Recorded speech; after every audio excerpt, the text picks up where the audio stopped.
Pope Francis was in Ireland this weekend, and as a part of his visit, he met with survivors of that country's church sex abuse scandal.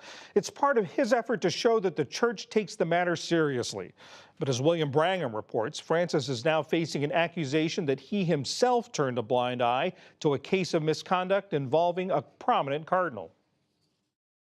The accusation comes from Carlo Maria Vigano, the former senior Vatican diplomat to the U.S. In an 11-page letter released this weekend, Vigano claims Pope Francis knew several years ago and ignored allegations against the former Washington, D.C. Archbishop, Cardinal Theodore McCarrick. McCarrick was accused of sexually harassing and abusing young adult seminarians, as well as sexually abusing 2 boys decades ago. McCarrick resigned last month. In his letter, which offered no evidence for the accusation about the pontiff, Vigano urged Pope Francis to step down. Yesterday, in response, Francis told reporters to read the document carefully and judge it for themselves. Joining me now is Dennis Coday, an editor for the National Catholic Reporter. Dennis, thank you for being here. I wonder if we could just start with, this is a very serious allegation made by the former ambassador from the Vatican. How seriously should we take this? Well, I think the Pope is correct on this, on the points that he made on the plane yesterday, is that we need to look at this very closely, but we also need to scrutinize it. Like any good source, when a journalist is going to look at who the source is, where this information is coming from, and what other motives might be involved in someone coming forward with these kind of allegations. And so that's, I'm not sure all that due diligence was done before this statement was released, but that is what we are in the process of doing ourselves right now. Before we get to those questions about the source, can you just tell us a little bit more about what Vigano alleges that Pope Francis did or didn't do? I guess the main claim is that in 2013, shortly after Francis was Pope, that he related to Francis, reported to Francis, allegations of sexual abuse and assault by then Cardinal McCarrick.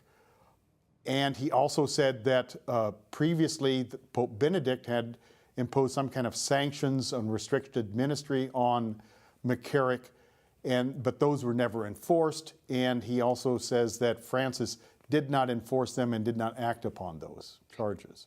And as you touched upon, Pope Francis's response seems to be, why don't you look at the substance of these allegations? He clearly believes that under scrutiny they will fall apart. Can you tell us a little bit more about Vigano, the accuser here? Yeah, I mean, he was ambassador to the United States from the Vatican from about 2011 till 2016.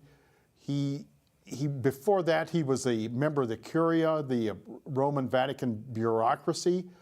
And coming to the United States wasn't his first choice. He really didn't want to do that, but he had troubles in the Curia before that.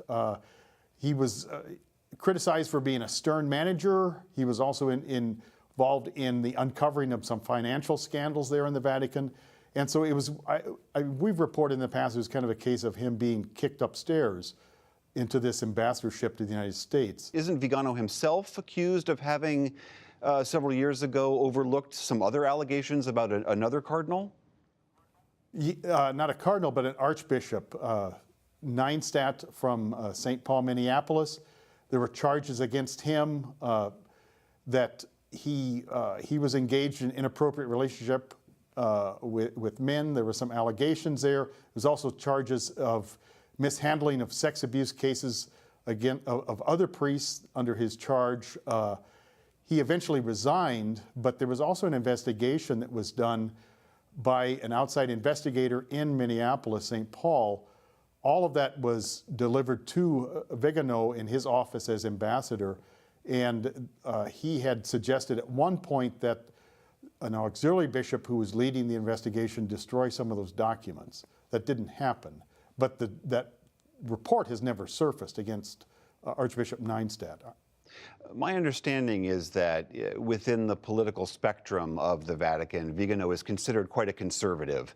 And the allegations he's making against Pope Francis, who many consider to be more on the liberal side, do you see this as more of a demonstration of the schism within the Catholic Church right now?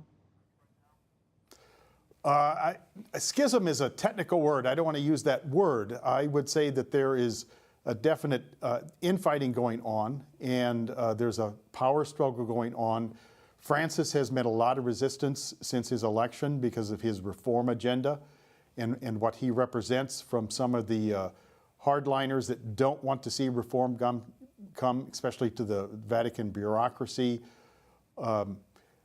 Vigano has been associated with some of those groups. I know recently he was a year ago, Francis released an apostolic exhortation about family life that seemed to indicate a softer line towards divorced and remarried Catholics.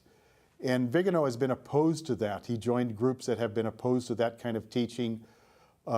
He's also made appearances in recent months with groups that are, very hardline against any kind of abortion legislation or same-sex marriage legislation, those kind of things. Those are always cultural issues of discussion in the Catholic Church. All right, Dennis Coday of the National Catholic Reporter, thank you very much. Glad to do it. Thank you.